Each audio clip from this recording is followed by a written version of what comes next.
Olá, amados ouvintes da Palavra do Senhor. Que bom ter você por aqui, seja bem-vindo. Em instantes, ouviremos mais uma palavra de vitória com o nosso amado pastor Jorge Stutes. Mas antes, nós temos um pedido especial a lhe fazer. Se inscreva em nosso canal, ative as notificações, curta as nossas mensagens e compartilhe esperança. Ouça agora mais uma mensagem transformadora para a sua vida. Podemos fazer a leitura então?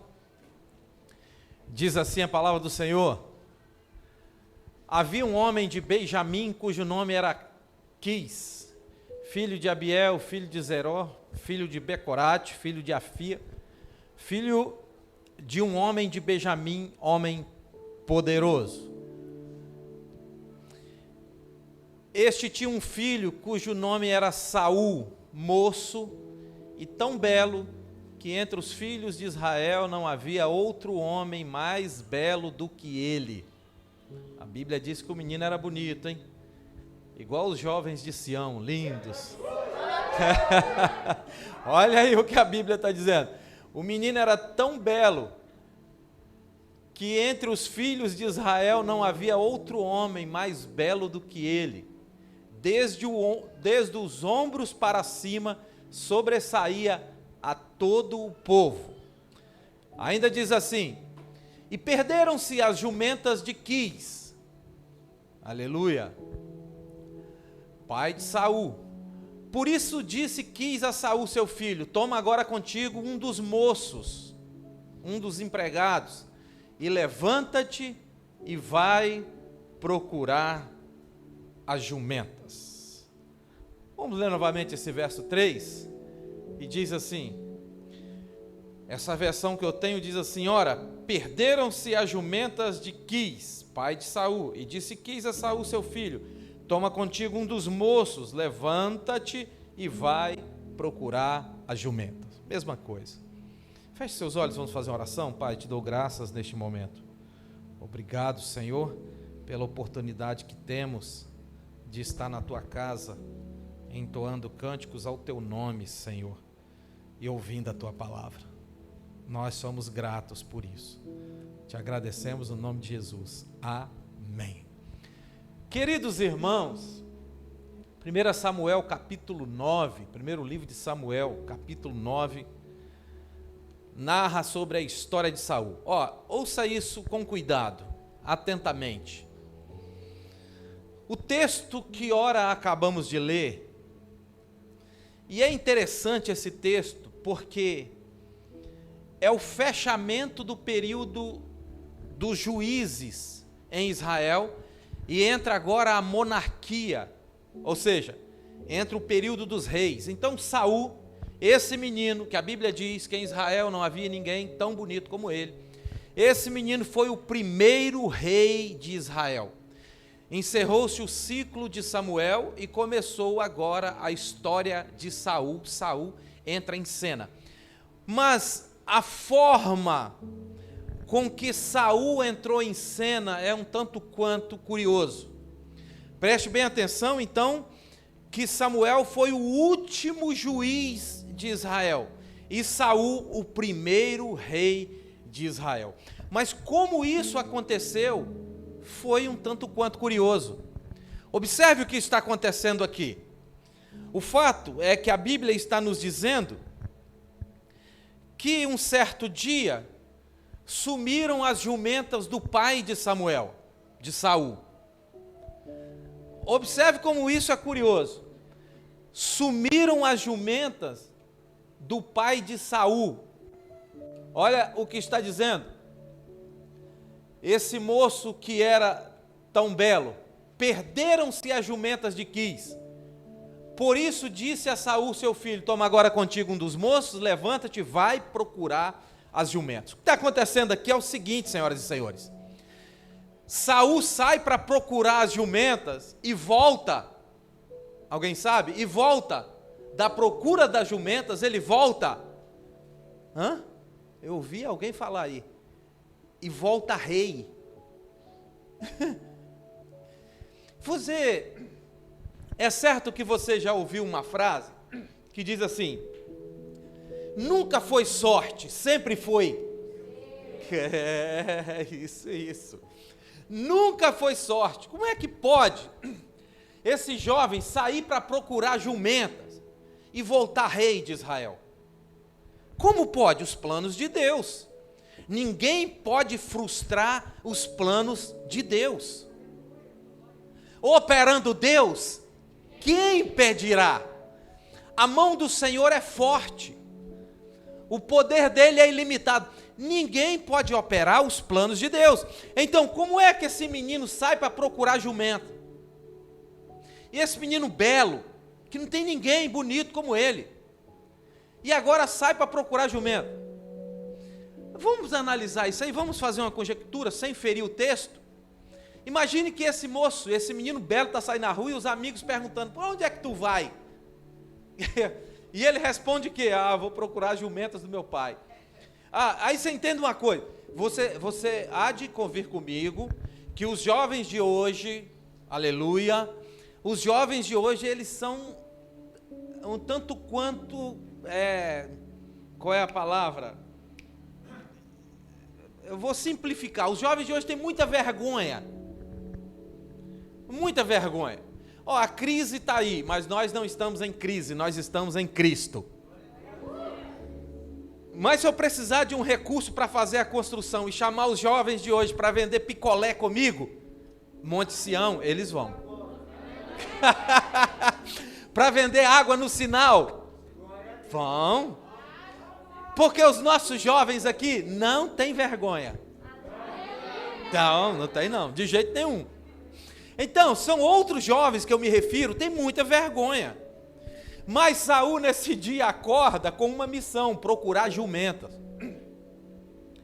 Sai para procurar jumentas. Um belo dia, acorda de manhã, o pai nota, as jumentas eram importantes. As jumentas eram as caminhonetes de hoje. Alguns exagerados até dizem que as jumentas eram os caminhões de hoje, que faziam o transporte. Então, era como as caminhonetes Hilux. Essa que eu profetizo que tão breve você vai ter uma. Se alguém aí, não gosta desse carro, tá bom, eu profetizo que Deus vai dar o carro que você gosta. Mas só os fiéis vão receber essa bênção. Mas não é que eu estou contra ninguém, é porque a Bíblia diz que os fiéis comerão o melhor da terra. Pois entenda uma coisa, ele sai para procurar jumenta e volta rei. Como é que pode isso, hein? Os planos de Deus, quem é que vai entender os planos de Deus? Como é que podemos entender os planos de Deus? O pai disse: escolhe um dos moços, toma agora contigo um dos moços, um dos empregados, levanta-te e vai. Ele não reclama, ele não murmura, ele vai. Então, ele vai para essa função, para essa missão. No meio do caminho de volta, recebe a unção de rei e ele passou a ser uma outra pessoa. A pergunta é: como Deus executa os seus planos na nossa vida? Perceba lá no início, ou nesse versículo, que para esse projeto, esse plano de Deus se iniciar na vida de Saul, foi necessário perder as jumentas. Confere comigo? Estou certo ou não?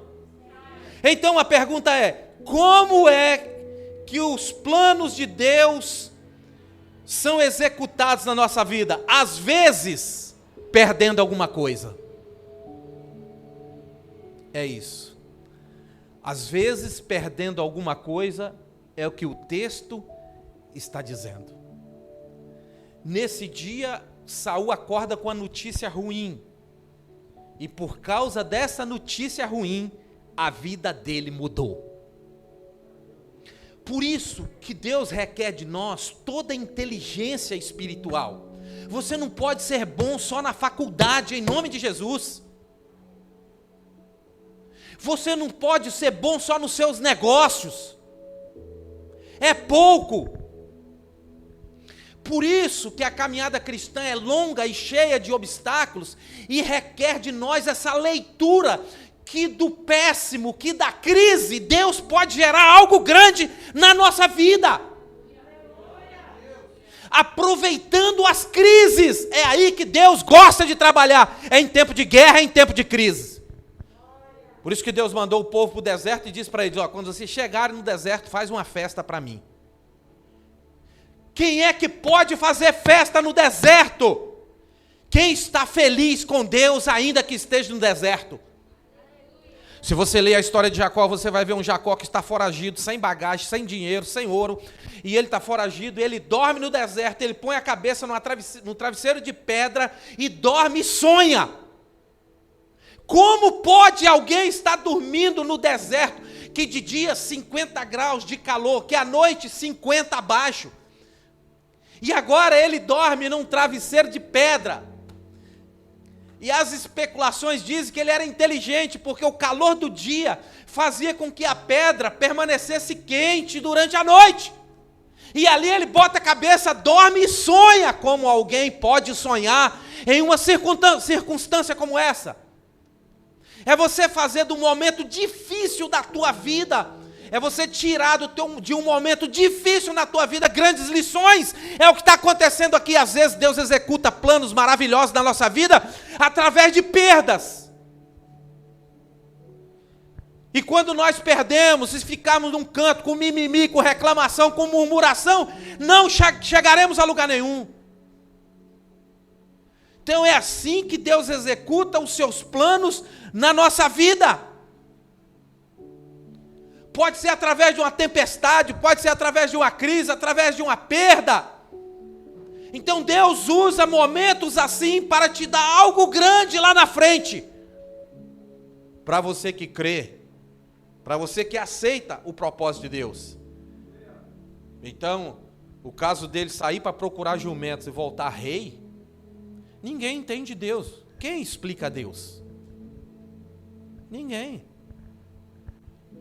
Então, ao longo da nossa trajetória, é necessário que percamos alguma coisa, e às vezes de valor, e às vezes importante, para que algo grande da parte de Deus aconteça lá na frente. É assim que Deus trabalha. Depois de uma tristeza, vem algo poderoso sobre a tua vida. A Bíblia diz que o choro pode durar uma noite, mas olha a promessa logo em seguida, mas a alegria virá. Só um glória. Então, olha a promessa. Então, atenta que o choro pode durar uma noite representa um dia, uma semana, um mês, sei lá quanto tempo, mas o certo é que a alegria virá pela manhã. E aí você tem que crer nisso. Você tem que tomar posse. Então, às vezes, Deus quer te levar para algo poderoso, para um patamar maior, usando alguma perda. Entendeu? Usando alguma coisa assim para te levar a algo, para te fazer com que você suba um degrau, um patamar, um nível. E aí é que entra a leitura espiritual. Se você for bom só na faculdade, é pouco. A leitura espiritual, a sabedoria da parte de Deus para fazer a leitura em cima daquilo. O pai perde as jumentas, o filho sai para procurar e volta rei. Então, essa é a pergunta. Como é que Deus vai executar os planos dele na nossa vida? Sabe quando? Sabe como? Quando nós cumprimos simples missões. Você tem que pegar isso aí. Pega isso, senão eu vou aí. Como é que Deus executa planos maravilhosos na tua vida? Quando nós cumprimos simples missões. Qual é a missão aqui, irmão? Procurar jumenta. Olha essa missão. Quando é que Deus cumpre coisas grandes na nossa vida? Quando nós cumprimos simples missões. Eu fico olhando os voluntários da igreja. O pessoal que vai para arrecadar alimento, que coloca um crachá, que vai em supermercado, que paga o preço, que mostra a cara. Entendeu? Eu fico olhando esse pessoal cumprindo essas simples missões. Essa missão que é simples. Eu fico olhando o ministério infantil, cumprindo essa simples missão. Quando eu digo simples, é porque ninguém vê. Porque no conteúdo geral, na história geral, o ministério infantil é um dos mais difíceis. Por isso que poucos querem. E nós estamos precisando de ajuda no ministério infantil. Como é que Deus faz coisas grandes acontecer na nossa vida? Quando nós cumprimos simples missões, quando nós saímos para procurar jumenta, quando nós nos apresentamos, quando nós somos um voluntário e obedecemos o pai, porque o pai falou, levanta-te, vai agora, escolhe um dos moços e vai. Ele levantou e saiu a procurar jumentas. Quando nós procuramos jumentas, quando nós cumprimos as missões pequenas, Deus está operando coisa grande em nós. É assim que acontece no reino espiritual, irmãos, senhoras e senhores. Muitas vezes nós queremos holofotes, nós queremos brilho, nós queremos aparecer. Mas quando nós executamos essas simples missões, vem coisa grande para nós, é a Bíblia que diz. É a Bíblia que fala. Por quê? Porque por trás de coisas pequenas, Deus esconde coisas grandes. Só um glória a Deus e um aleluia lá. Porque de trás de coisas pequenas, Deus esconde coisas grandes.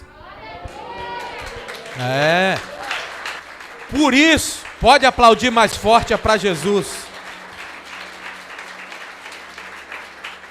Sabe o que acontece com Saul? Ele sai para procurar jumento com um dos moços. Escolhe um dos moços, um só. Ele sai para procurar jumento, no caminho de volta ele recebe o óleo da unção de rei. Por quê?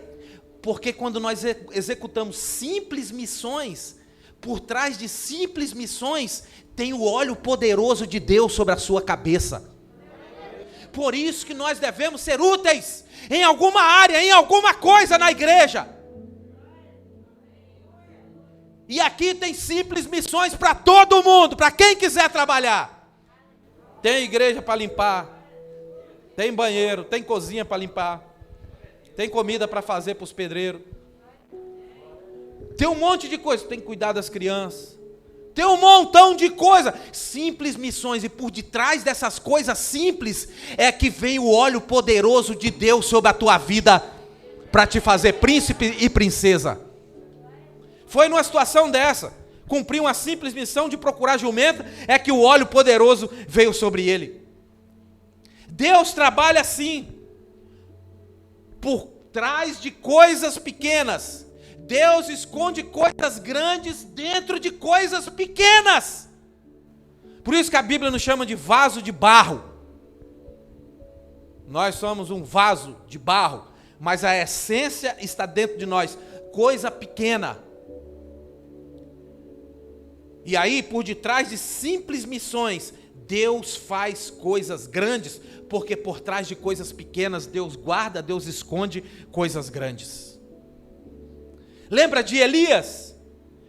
Observa Elias, que quando Deus mostra a nuvem com muita chuva, qual é o tamanho da nuvem? Alguém tem que falar isso aí.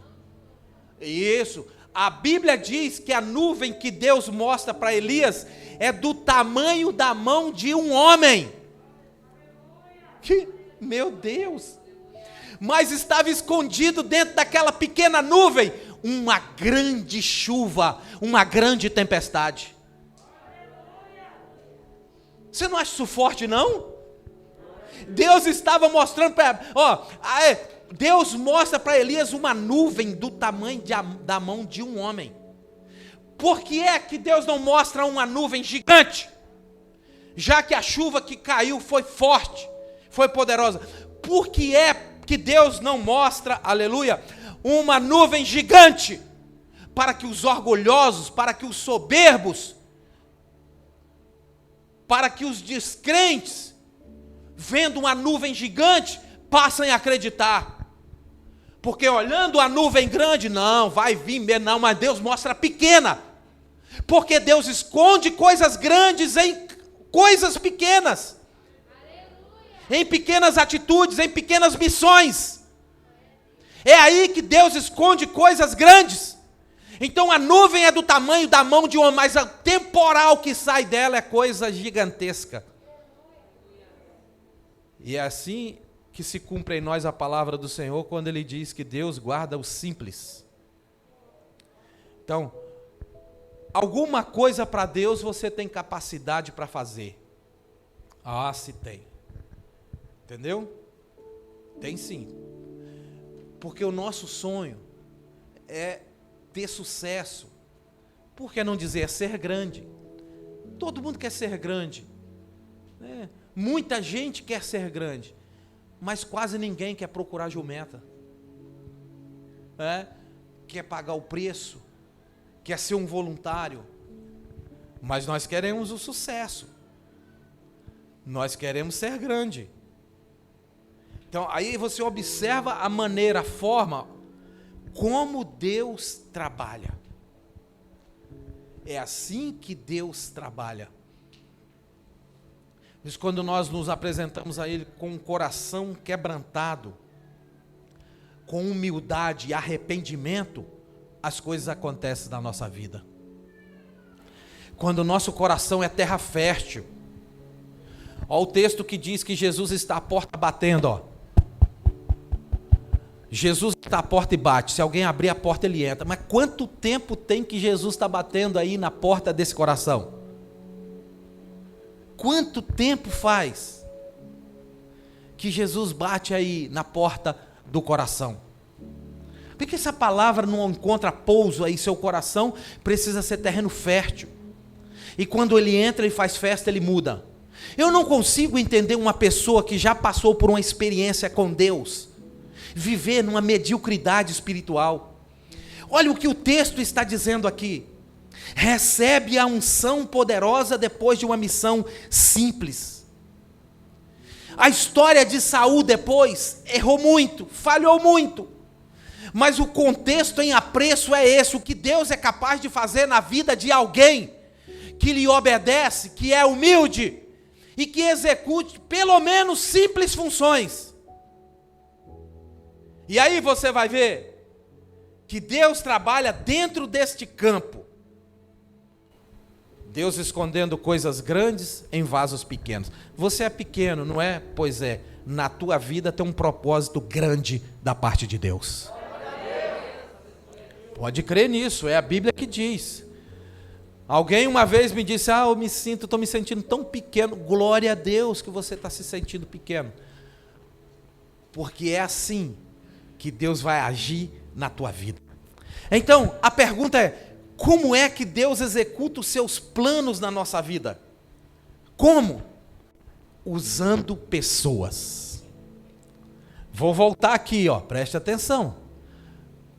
Toma contigo um dos moços. Deus executa planos na nossa vida usando pessoas. E esse moço que ele tomou para ir contigo, fez toda a diferença na vida dele. Você lembra, aleluia, da escrava de Naamã, da menina escrava? Sim ou não? Fez toda a diferença na vida de Naamã. Menina escrava. Alguns dizem que a menina tinha em torno de 12 anos.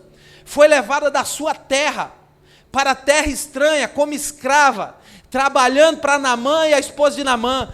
Aos 12 anos de idade, essa menina lançou uma palavra na vida dele, que através dessa palavra, ele foi curado da lepra. Como é que Deus executa planos na nossa vida? Usando pessoas. E observa bem para essa menina que ela tem muita coisa a nos ajudar. Ela não estava lá revoltada, ela não estava lá cheia do ódio, ela não estava lá orando para aqueles miseráveis morrerem, porque tirou ela dos pais, levou para outra terra. Não! Ela ainda tinha uma palavra, uma direção de Deus para Naamã. Qualquer um outro estava com o coração tomado de ódio. Mas se a gente agir assim, nós saímos da rota e deixamos de ser o sal da terra. Porque se a gente cai na bobeira de fazer o que pensamos e o que queremos, e aí você vê a diferença. Como é que Deus vai executar os planos dele na tua vida? Usando pessoas. Como Deus usou aquela menina. E na beira do rio, quando Naamã olha o rio e diz, não pulo aí de jeito nenhum. Deus usou uma outra pessoa e disse, você não veio até aqui? Mergulha. Insistiu com ele, ele foi. Deus usando pessoas. Aqui, Saul escolhe um dos moços. Toma agora contigo um dos moços. Deus usa pessoas. Olha lá, o que diz no verso 5. Vindo eles então à terra de Zuf, Saul disse para seu moço, Saul disse para o seu moço com quem ele ia, vem e voltemos, para que porventura meu pai não deixe de inquietar-se pelas jumentas e se aflija por causa de nós. Saul está dizendo o seguinte, vamos embora, já procuramos demais, é melhor a gente ir embora, porque senão meu pai vai esquecer a jumenta, vai ficar preocupado comigo. É isso que Saul está falando. Mas a palavra desse moço mudou a vida de Saul. A palavra do moço foi essa, não, aqui bem perto de nós, olha o que ele disse, hein? Aqui bem perto de nós tem um homem de Deus. Vamos ter com ele, e ele vai nos dar a direção. Olha o que esse moço está dizendo. Sabe o que acontece? Quem tinha a informação, quem tinha essa informação do homem de Deus era o moço, era o empregado, não era Saul. Quem tinha informação sobre o homem de Deus era o moço, era o empregado. Saul não tinha essa informação. Olha a diferença que uma pessoa de Deus faz na sua vida. Tem um dito aí, eles falam o seguinte, diz para mim qual livro você lê, e diz para mim com quem você anda, e eu vou te falar quem você será daqui 5 anos. É o poder da influência. Pois bem, Saul disse, não, vamos embora. Esse moço, não, aqui bem perto de nós, ele tinha a informação correta. Ele tinha o que Saul não tinha, a informação. Assim Saul fez. Sabe por quê? Quando ele foi escolher o moço, e o pai disse, escolha um dos moços, ele escolheu um motivador. Essa palavra é forte. O que isso nos ensina? Que você deve escolher com quem você anda. Que você deve analisar com quem você anda. E através da sua análise, procure gente que seja motivador, que te aproxime de Deus, que te leva para mais perto de Deus, não para os bares, não para as drogas, não para a prostituição, não para o ódio, não para a vingança, não para a ira, não para o pecado, mas escolha alguém motivador, que tem uma palavra rema, que tem a informação correta, para te levar para mais perto de Deus.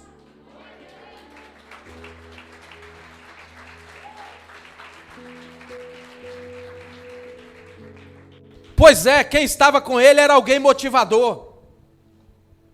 E quando temos alguém motivador do nosso lado, as coisas rompem, as coisas fluem. Isso é certo. Deus usa pessoas para executar planos gloriosos na nossa vida.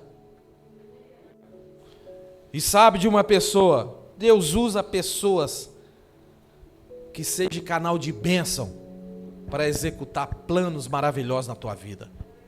E eu vou dizer para você alguma coisa muito ousada.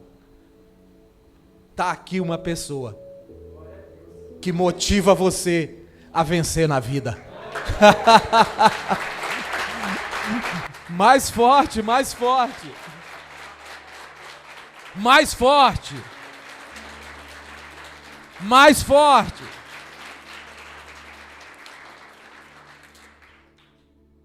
Está aqui uma pessoa que te motiva a vencer na vida.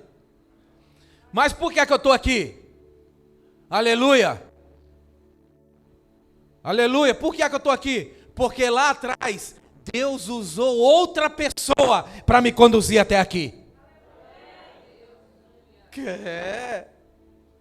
E sabe essa pessoa que Deus usou para me conduzir aqui? Lá atrás, Deus usou alguém para motivar aquela pessoa a estar firme com Cristo. Pessoas motivadoras é que devem ser seus companheiros e companheiras, amigos, que vão te conduzir e que vão te dar a informação correta. Isso é que tem que acontecer na tua vida. Para Deus executar, para Deus fazer essas coisas grandes na tua vida, Deus vai usar pessoas. E aí você decide, é uma questão de escolha. Você vai escolher. Olhe para mim. Tem coisas na vida que você não pode escolher. Por exemplo, você não pode escolher seu nome. Se você pudesse, talvez você trocaria. Você não queria esse. Você não pode escolher a cidade que você nasce. Ou os pais. Coisas que você não pode escolher. Mas amigos e pessoas motivadoras, você pode analisar, observar e passar sim a caminhar com pessoas assim. Aí é uma questão de escolha. É uma questão de escolha. Então Deus faz coisas grandes na nossa vida assim. O jovem saiu para caçar jumenta. E através disso voltou rei.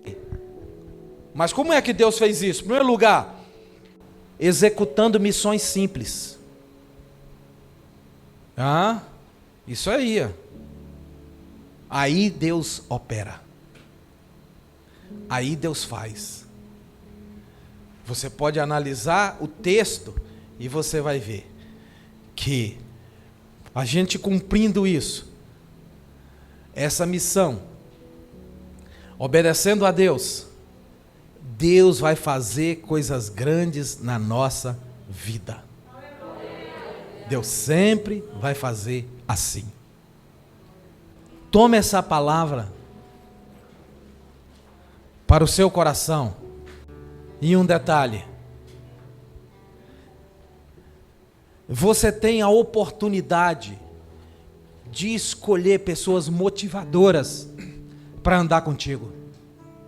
Você decide.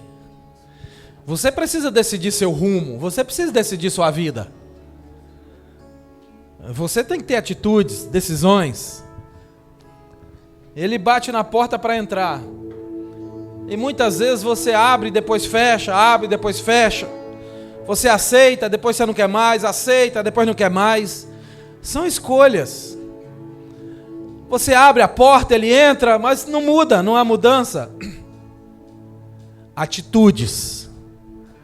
Atitudes, as coisas grandes vão acontecer na sua vida através de atitudes.